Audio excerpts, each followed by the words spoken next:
Selamat pagi Bapak Ibu jemaat yang terkasih di dalam Tuhan Yesus Kristus. Mari kita akan bersama-sama belajar firman Tuhan pagi hari ini.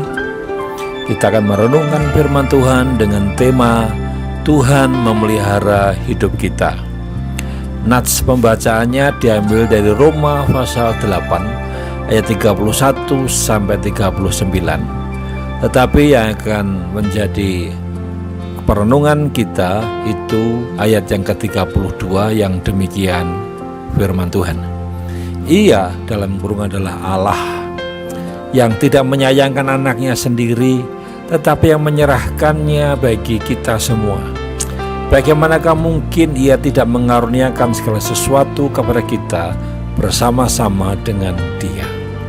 Bapak Ibu jemaat yang dikasihi Tuhan Yesus Kristus, ayat nas di atas menjadi suatu bukti betapa Allah mengasihi kita. Jika putranya yang tunggal rela Dia berikan bagi kita, apalagi hal-hal lain yang menjadi kebutuhan kita pasti disediakannya.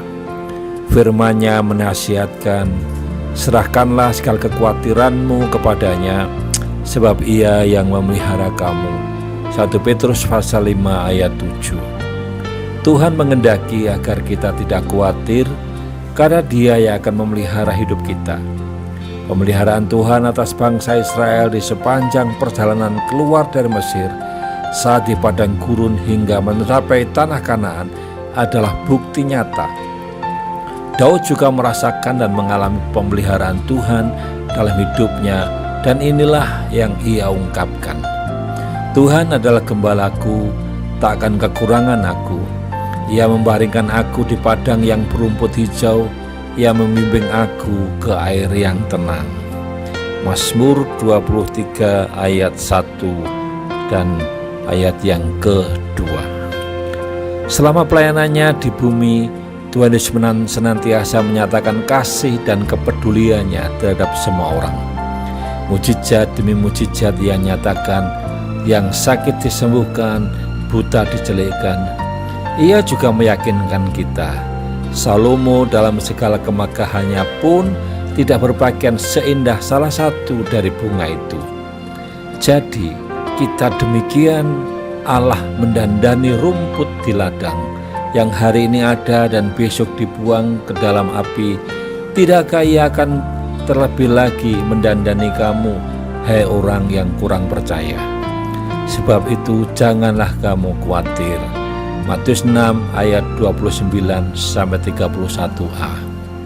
Di sini kita tahu bahwa Tuhan mengerti persis apa yang kita perlukan, dan Dia sumber segala kebutuhan kita. Percayalah, Ia tidak kekurangan jalan dan memiliki cara ajaib untuk mencukupi segala kebutuhan kita.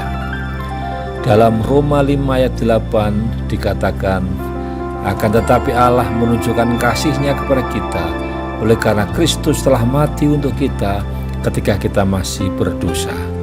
Ayat ini menegaskan betapa dalam kasih Allah kepada kita, anak-anak-Nya. Walaupun terkadang kita tidak setia, Dia tetap setia dan mengasihi kita.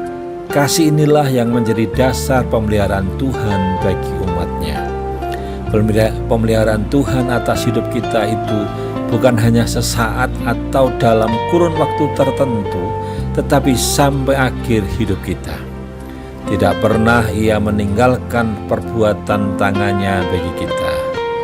Maka itu dikatakan dalam Filipi pasal yang keempat ayat yang ke-19, Allahku akan memenuhi segala keperluanmu menurut kekayaan dan kemuliaannya dalam Kristus Yesus. Maka itu mari kita akan sandarkan segala harapan kita, keinginan kita, dan percayalah Dia akan memelihara hidup kita. Mari kita akan berdoa. Bapa di surga, terima kasih karena janji-Mu menguatkan kami bahwa di tengah situasi apapun juga kami tidak boleh khawatir karena Engkau memelihara kami. Engkau mencukupi semua kebutuhan kami. Maka itu kami serahkan segala pergumulan kami, segala kebutuhan kami dalam tangan kuasa-Mu. Terima kasih Bapa, aktivitas kami sepanjang hari ini juga kami percayakan kepadamu. Kami percaya Engkau juga akan memelihara hidup kami dan menjaga kami. Dalam nama Tuhan Yesus, kami menaikkan doa ini. Haleluya, amin. Selamat beraktivitas. Mari kita sandarkan segala harapan kita. Percayalah Tuhan memelihara hidup kita. Tuhan memberkati. Amin.